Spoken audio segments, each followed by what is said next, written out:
Hello and welcome to this video. I am so excited to talk about books. Ooh.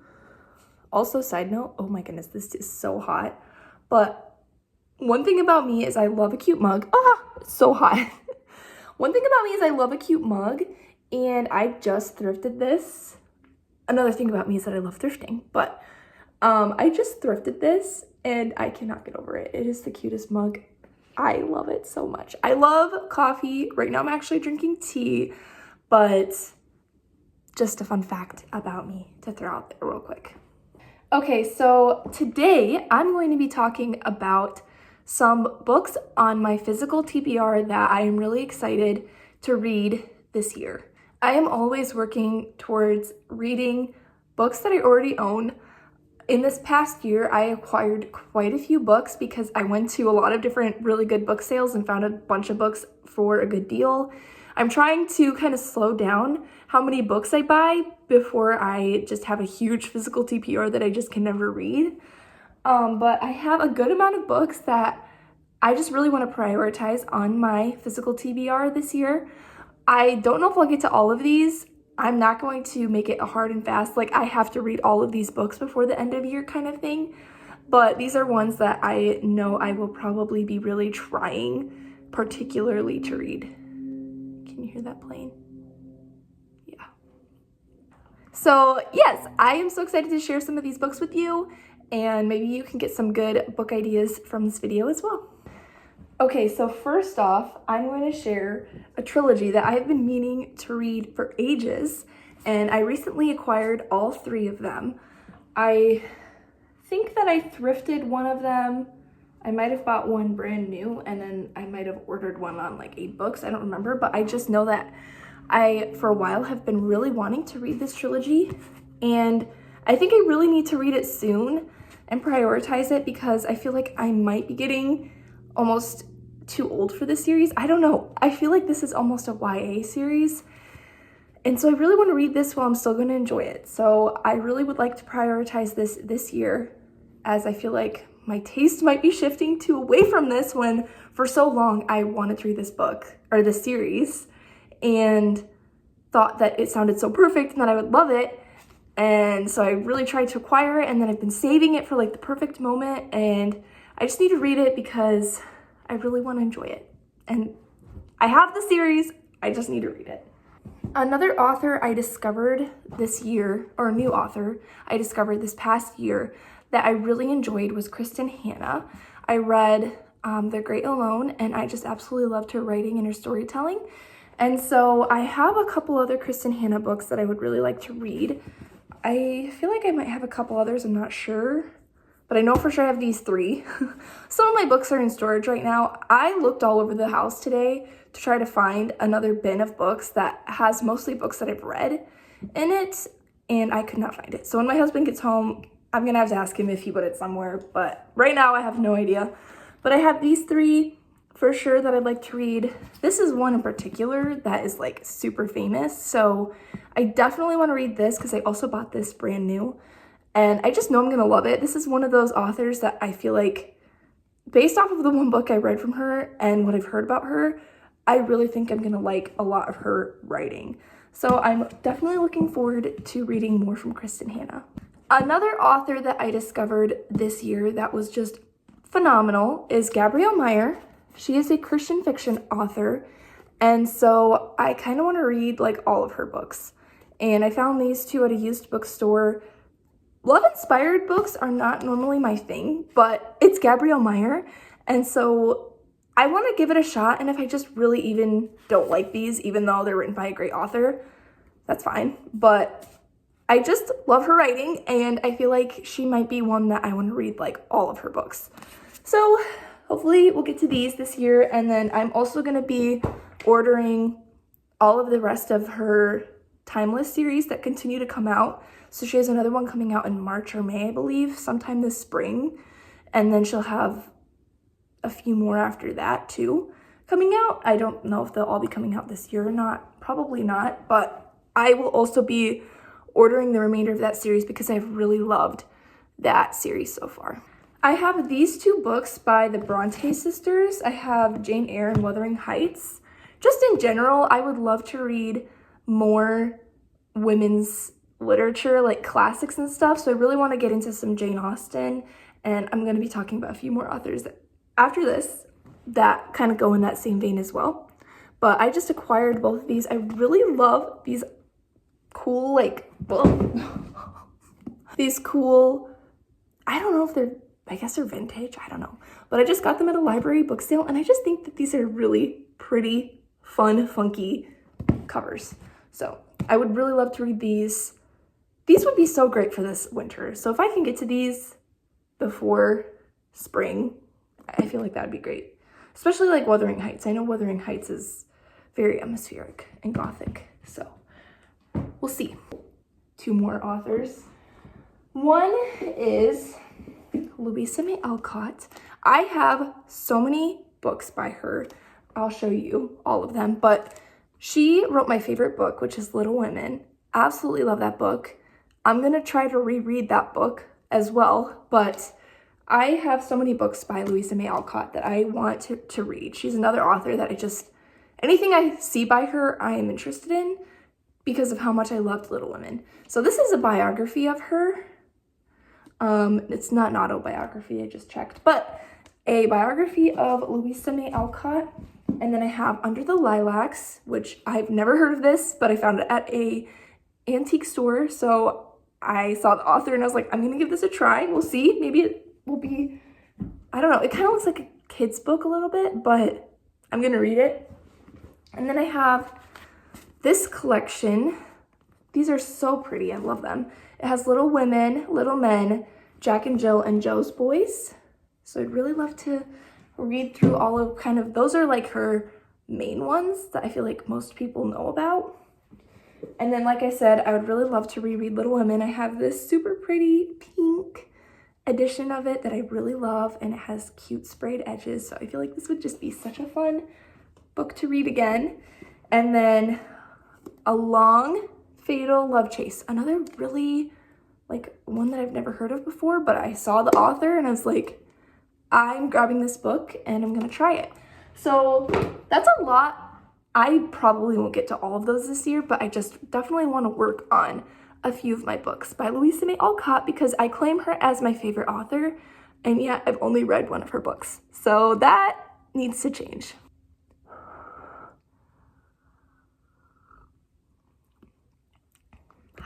Another famous kind of classic woman author is Lucy Maud Montgomery, and I have been working on the Anne of Green Gables series.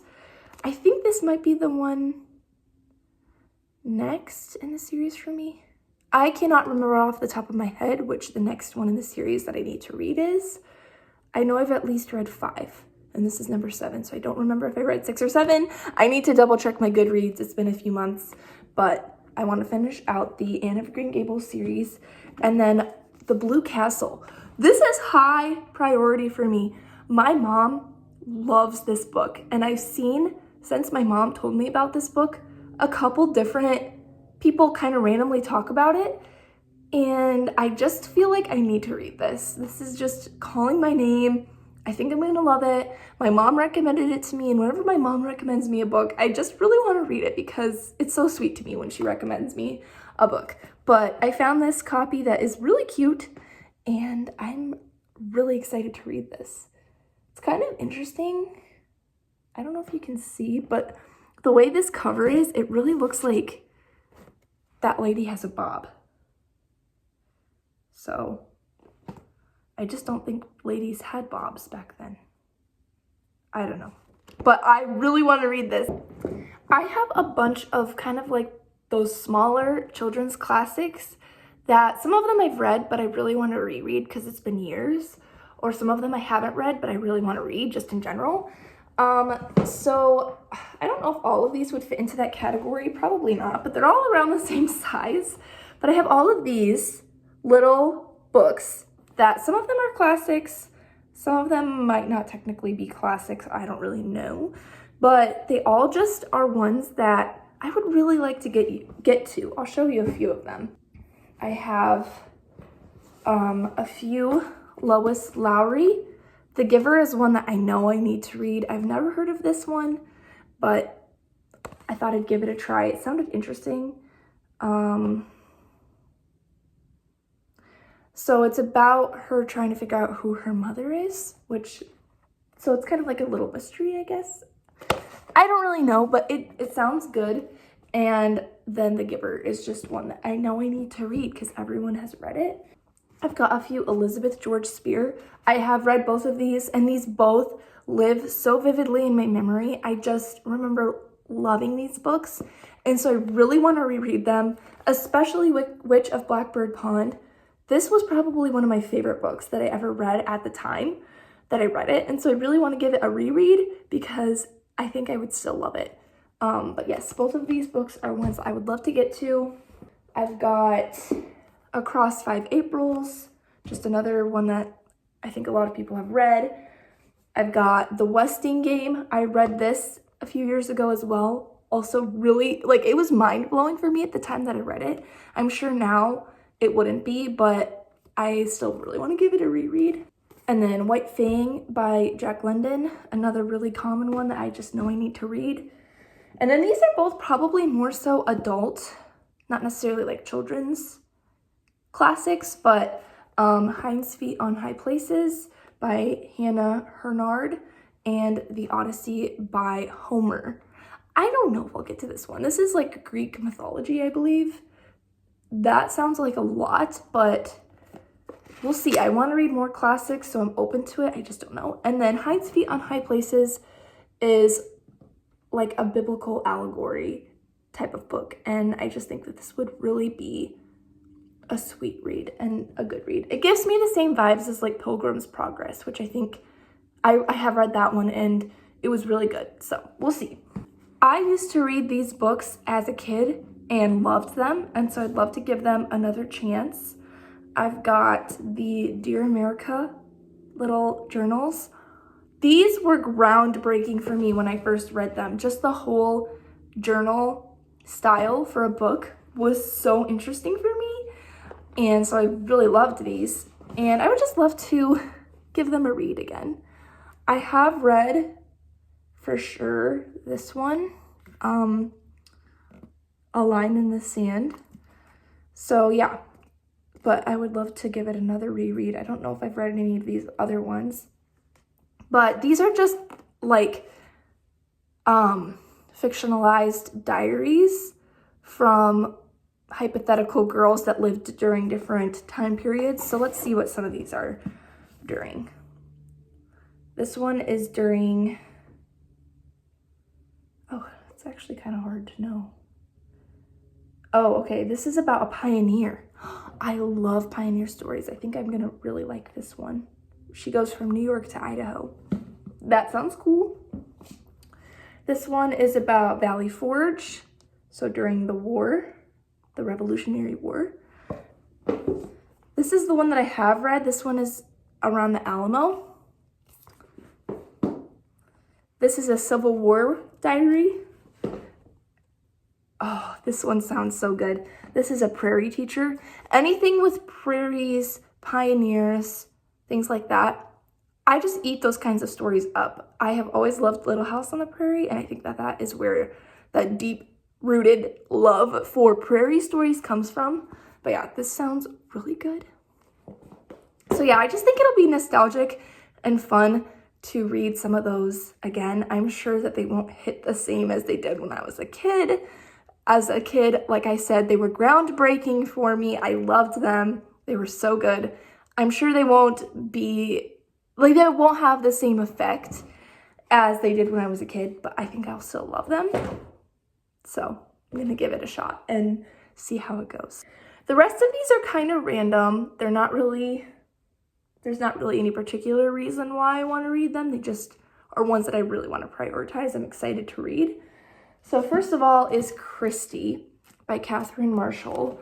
And actually, there is kind of a reason I want to read this.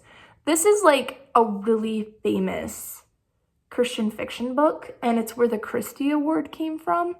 And so I think that that is something I really need to read. Like, it's almost a classic.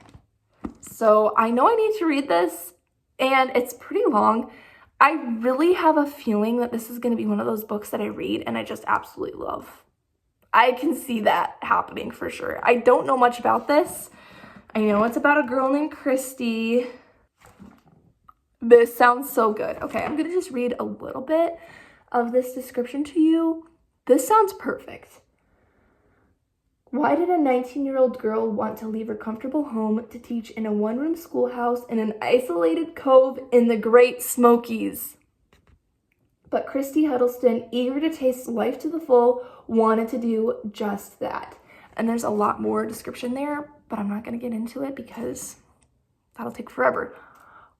Okay, that, like I said, the pioneers, like schoolhouse vibes, school teacher vibes. Oh my goodness. This sounds so good. I really, honestly, this is on the top of the list now because that sounds so stinking good. This is a really random one.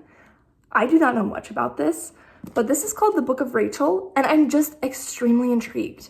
It's about a Jewish family that spans 5 centuries and happens during the Holocaust as well. That sounds so crazy and so good. I'm just really curious, honestly. I have never heard of it. I got it from a library book sale for like really cheap, and it just seems intriguing. Like I said, I've never heard anyone talk about this. I know nothing about this, so it's not on the top of my list, but I'm very intrigued. And so I really think I'm going to try to get to it this year because I want to know what this book is about. I guess I should have included this in the children's classics that I mentioned earlier, but for some reason this kind of like stands out on its own to me. Princess Academy, I know that I will love this book. It just seems so whimsical, so magical. I really want to read this story.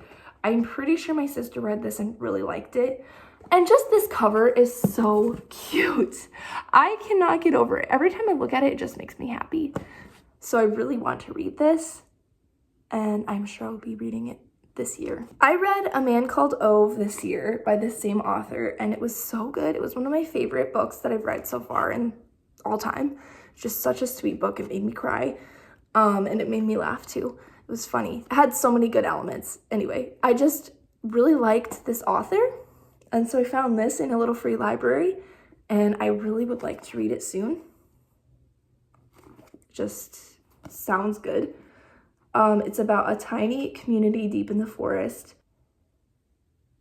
It's about a hockey team. And it sounds like they learned some lessons, go on an adventure, all those good things. Honestly, like the storyline, the plot doesn't sound like super up my alley. I'm not normally into like teenage boy stories or hockey stories, but the tiny community, that's intriguing. And just the fact that I know that this author was really good when I read his other book. I just want to read more from him. So some of his other books honestly sound more interesting to me than this one in particular. So I guess just this author as a whole is kind of on my want to read this year, but this is the one that I have physically because I found it in a little free library. And then last but not least, I have this book called Unearthing the Secret Garden. And this is a nonfiction book about the places and plants that inspired The Secret Garden by Frances Hodgson Burnett. And I love that book. It is such a whimsical little children's story. And this book looks just as whimsical. It just goes into so many cute little things about like this book. And I just love the illustrations in here. This book just seems like something that would make me happy to read. So yeah, I really want to read this soon because even just looking at the pictures makes me so happy. So I will hopefully be getting to that very soon. So yes, those are some of the books on my physical TBR that I would really love to get to this year. I am so excited about all of these, but there's so many other books I'm excited about too. I literally have over 200 books on my Goodreads TBR, or want to read, I guess, shelf. And I really want to get to some of those. I don't own them, but I am hoping to get a library card in my new town really soon. And I'm going to go crazy. I'm going to order so many books that I want to read. And it's just going to be a great reading year. I can already tell. If you were in, or if you saw my last video, you probably saw that I would like to read 32 books. Right now I'm feeling so pumped. I would love to read all of these and more. I don't even know how many books it was that I just showed you. I know it was a lot. Probably more than, well, probably not more than 32, but definitely like a good chunk of that amount. So we'll see how this year goes. And I'm just excited about so many different books, so many different authors, and I can't wait to see all the new stories that I discover this year. Thank you so much for watching, and I will see you guys next time. Bye!